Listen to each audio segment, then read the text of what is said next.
Hi, today we're going to be looking at lesson number 42, efficiency.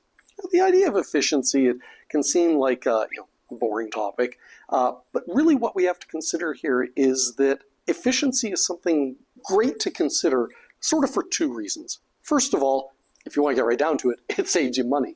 If you've got devices that you're using that are more efficient, in the long run, even though they might have cost you more to begin with, they are saving you money because they won't cost as much to use, to operate over a period of time. The second side of it is also that typically when we've got devices that are more efficient, they are better environmentally. We're having less of an impact on the energy use that we've got for whatever it is that we're doing in a particular situation. So it's actually benefits on two sides of things. Now for us, efficiency really comes down to this idea of measuring what we're putting in compared to what we get out. So I have to put energy into a device. That's the energy that it's using up. And I can measure it as energy or power because I might be measuring it at the rate at which I'm putting in the energy. But either way, I have to have an input into that device. Then there has to be some sort of an output. Now, if we looked at all of the energy, all the power, the energy per second that's coming out of that device, well, everything that goes in does have to come out. But the idea here is that when we talk about the output, we have to talk about its useful output, the purpose that it's supposed to serve. So for example, one of the things we're going to look at shortly is light bulbs. You have to look at the light that comes out. That is the purpose of a light bulb, is to provide light. That's the useful output. Anything else is considered waste, which doesn't mean that it's not there or that it was energy lost or something like that, but it's not the purpose of the device. That's what's important to us there. So as formulas, we can write it either way. We can say that efficiency is energy output divided by energy input, or power output divided by power input. It doesn't matter because either way, we're talking about output divided by input. And the only thing we really have to be careful about is if I'm doing energy on one part, I got to do energy on the other. Power on one, I got to do power on the other. It's just that we got to do it the same. Now it is worth noticing that that means that we're taking joules divided by joules. So my answer is not going to have units. Watts divided by watts. No units. This is basically us setting up a ratio, sort of. But the important thing is to remember that when we're doing answers in physics, for something like this, we do not want our final answers as fractions. You have to finish the work. You actually have to throw it into your calculator and get a decimal value for this. Then what you have to remember is that that number you've got, like 0.29, something like that, what we're really doing here is measuring a percentage. So you have to multiply that by 100. And don't forget, it is a calculation in physics, so you still got to count your sig digs. So as a general, well, not a general rule, but as a rule of thermodynamics, something to always keep in mind is that the input has to be more than the output. We never get out more than what we put in. Heck, we don't even break even. Now, this is actually something that you can kind of keep in mind when you're even trying to put things into the formula, because if you put things in the wrong spots, like you put in the input divided by the output, you would get a efficiency that after multiplying by 100 is more than 100% efficient. And that's not possible. That just can't happen. So that would mean, hey, I've done something wrong. Oh, look at that. I flipped the numbers. So you can use that as sort of a double check for yourself when you're trying to do these calculations. Now, a great example of efficiency is different types of light bulbs. Thank goodness that for the most part, incandescent light bulbs are on the way out. There's still applications where they can be useful for things like a light bulb inside an oven because they are very resistant to high temperatures by their nature. But they are really not a great device. We're talking about a device that, although there's been a few modifications, is essentially the same as the light bulbs that Thomas Edison invented, although we could have a talk about Thomas Edison and his invention abilities. But anyways, that he produced, let's say that instead, back starting in the 1880s roughly. So this is a highly inefficient device. If I want to talk about a conventional 100-watt incandescent light bulb, the wattage is telling me that I'm putting in 100 joules of electricity every second. And that energy in an incandescent light bulb is simply being poured through this thin filament so that because of its internal resistance, it gets so hot that it visibly gives off light. That's actually what the word incandescent means. Gets so hot, it gives off light. If you take like a stick and you stick it into a bonfire, leave it for a few seconds and pull it out, and it's not burning, but the tip is glowing, it's incandescent, okay? Now, that's a horrible system because what you're doing is, on purpose, heating it. You're actually putting in about 98% of the energy simply to get that to get hot, hot, hot. The 2% that comes off as light is pathetic because that is how I get roughly 1,600 lumens, which is the true measurement of the light output that is given off by this light bulb, which is why if you're shopping for light bulbs, I know not the most exciting thing ever, but what you should be doing is reading how many lumens it gives off. That's the best way to compare light bulbs to each other. But that means that an incandescent light bulb where we're putting in 100 watts and only 2 joules per second, 2 watts is being released as light to get that 1600 lumens, it's 2% efficient. It's 98% inefficient. So slide over to something like a halogen light bulb. Halogen light bulbs aren't as popular as they might have been back around the 70s, 80s, and even into the 90s. About the biggest application of halogen bulbs still, although they're kind of on the way out also, is for car headlights. Halogen bulbs are really bright, and so they're very effective for that. They're still essentially an incandescent light bulb. It's just that the filament is surrounded by a tube that's filled with halogen gas so that it actually can give off more light, or the same light, I should say, for less energy going in. And they do also tend to last a little bit longer. They're a bit better that way. But the big deal here is we're still getting the same output, 1600 lumens. What are we putting in? 77 watts. So we are seeing a greater efficiency because I'm able to put in less energy and I'm still getting the same output of light. So that means a halogen bulb such as this is better, but it's still not a lot better. It's still not really doing a great job for me. Things had to drastically change in terms of lighting to get away from this idea of physically heating a filament to the point where it would become incandescent. Now that sort of technology had been around for a lot of years, but it was mostly only used in like offices, schools, stuff like that, in big, long, fluorescent tubes. Things started to really change around the late 80s, early 90s, when the first compact fluorescent light bulbs were available, CFLs. So they basically took those big long tubes, curled them around and stuff, or bent them into different shapes to have a tube that could still give off enough light. Now, we're still getting the 1600 lumens out. We're still getting the same output. So still about 2 watts of output light. The difference is the input, only 23 watts. We're seeing a drastic change here. We're talking about a system that allows us to have, for input, roughly a quarter of the energy of the power that it took back over here with the incandescent to still get the same output of about 2 watts worth of light, the 1600 lumens. So we're talking about a light bulb that is a vast improvement over that. But it still means the efficiency ain't great. They'll push up around 8 to 10% efficiency. We'll see that in some of the calculations in a moment. It's much better, but it still kind of sucks. We do get the benefit of They do last a lot longer though.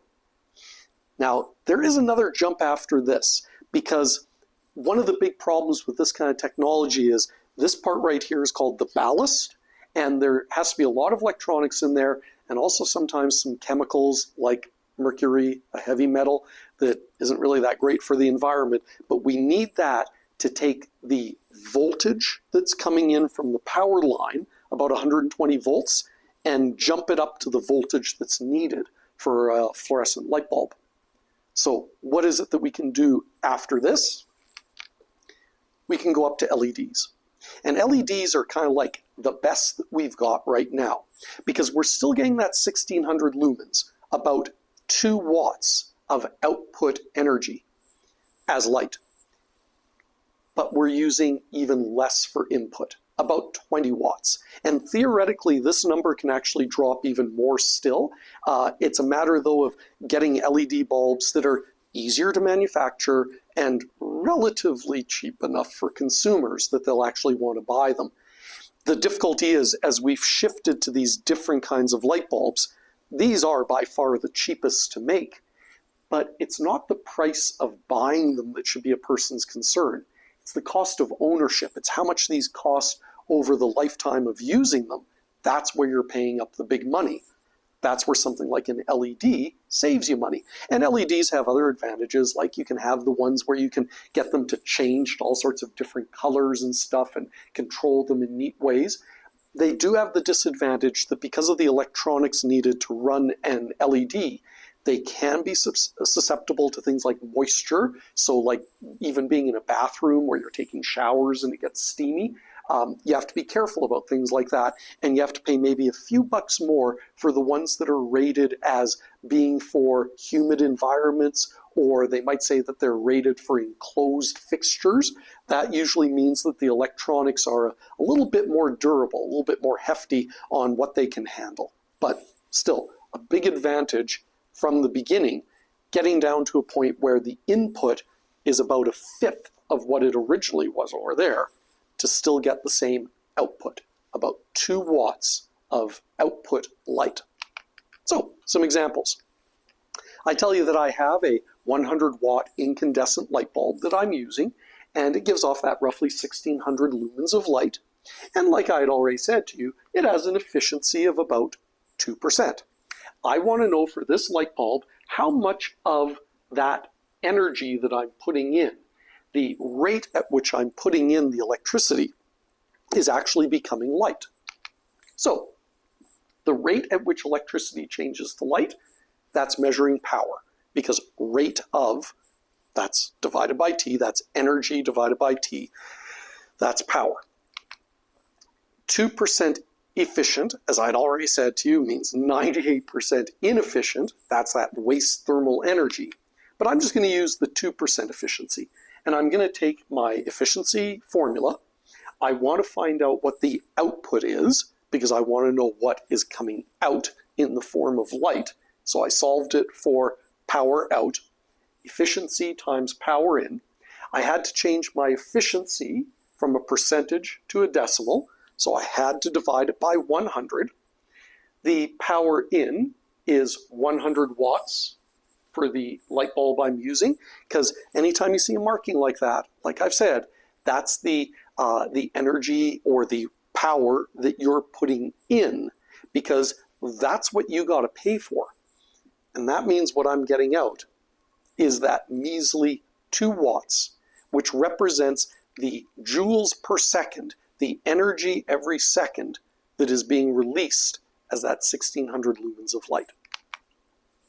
So what if I switch to a CFL bulb, where I tell you that it's 8% efficient, and also the one that I bought, maybe its label got ripped off or something like that, or it doesn't have a marking on it, and I don't know what its input is. And I'm just curious, what is its input? If it's still giving off 2 watts of light, 2 joules per second of light, which would be that 1600 lumens that I want.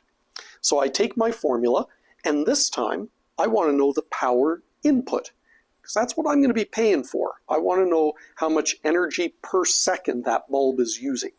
So I take my formula, I manipulate it to solve for input. My output is the 2 watts that's coming out as useful light, joules per second.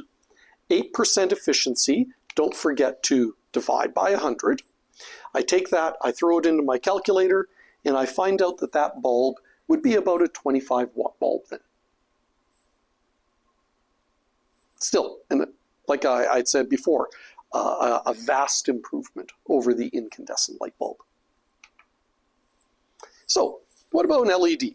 Now, I had said to you that theoretically we could get to efficiencies that are much, much higher, but the ones that you're going to buy in stores are going to be probably somewhere between 8 to 20%. And the crazy thing is, it's not always about the price, because you might be paying more for features like having a remote that lets, or an app on your phone that lets you control the colors and stuff. You're paying for features then. You're not paying for additional efficiency or something like that.